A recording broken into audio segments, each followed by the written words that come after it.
Houses, businesses, condos, and factories, all abandoned. And I want to know why.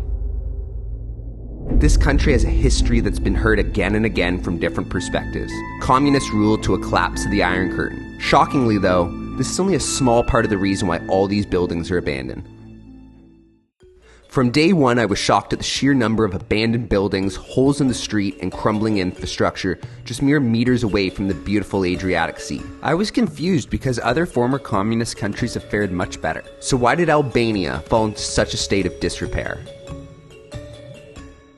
I'm currently in the port city of Durrës, and I'm hitting the streets to check out these abandoned buildings for myself and answer two questions: how this happened, and what it means for the future of Albania. My only problem is, I'm not quite sure how safe some of these back streets are.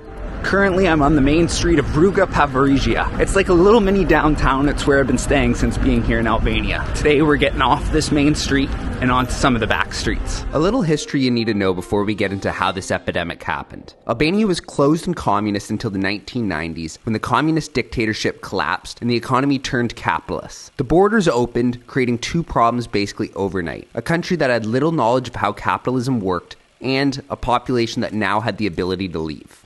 That's all you really need to know to understand the story of how these abandoned buildings came to be. We're only 2 minutes off the main road, and it's already starting with this water tower here. Within only about a block, the abandoned buildings and the struggle sort of begins. As I entered the neighborhood, the infrastructure was obviously crumbling. And all this started with a country that allowed people to leave. Many were under the thumb of communism for so long that they had the desire to leave and seek better opportunity. Some simply wanted to see the world, and others just worried that it could be a short window to get out.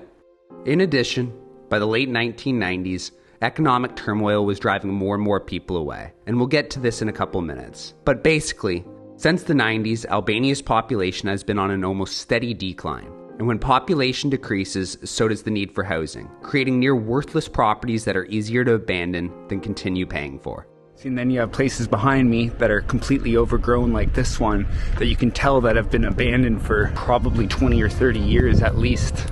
You know, it doesn't take a lot of figuring out to determine that somewhere's been abandoned for a long time when the roof is collapsing and the walls are falling in and all that kind of deterioration that you see existing. And these are the ones that have been, you know, abandoned since the pyramid scheme, since all the economic collapse of the 90s. The economic collapse of the 90s came from what many call pyramid schemes, but to me, they sound a lot more like Ponzi schemes. Many people use these terms interchangeably, but there's a slight important difference. A pyramid scheme, also sometimes called multi-level marketing, relies on a victim recruiting other victims in order to make money. A Ponzi scheme, on the other hand, uses new investor money to pay out old investors. Both eventually collapse when the number of willing victims runs out.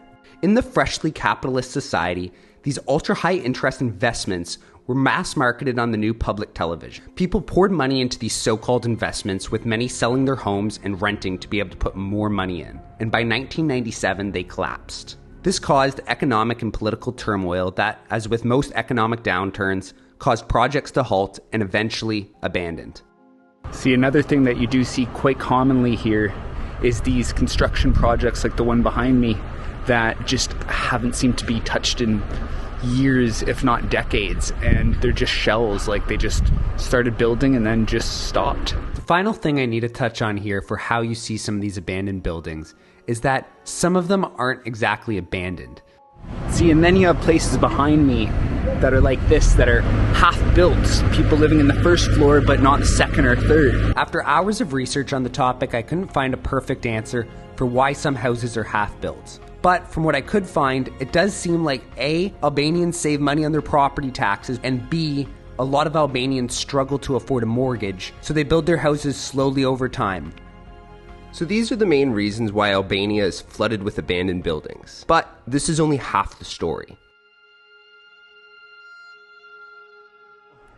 Where will much of the change come from? In my opinion, and I think a lot of others would agree, it'll come from these beaches. Albania has tons and tons of coastline that they can capitalize on, fortunately. There's potential within the next 5, 10, 20 years that Albania could turn into something more like Croatia. Part of the EU and with a lot more funding.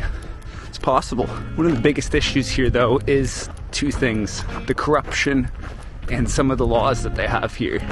A lot of that will need to change, and it's one of the things that the EU is demanding that Albania change if it wants to be a part of the EU.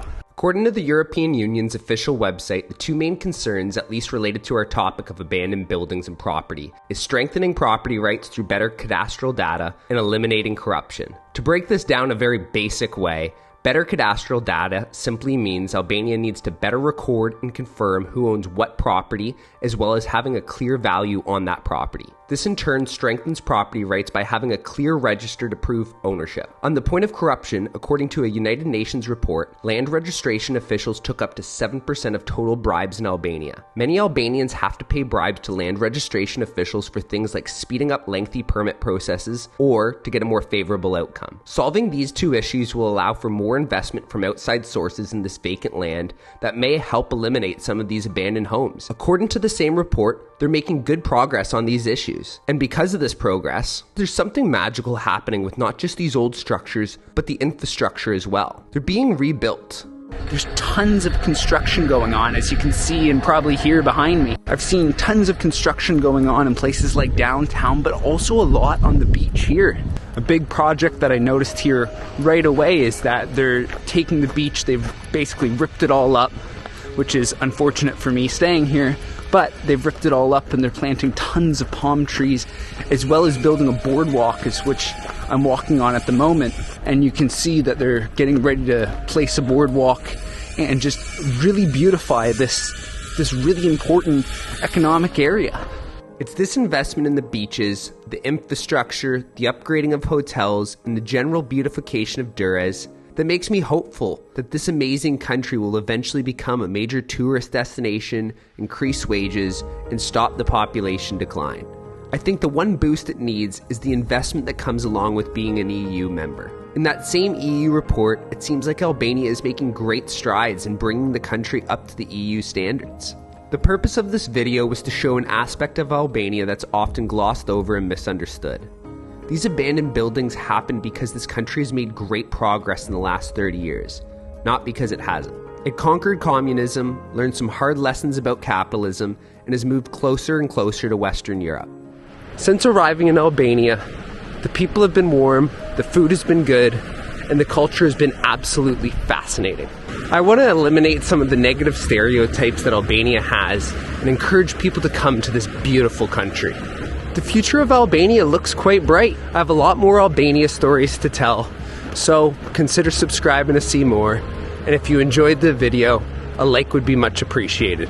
But until next time, we'll see ya.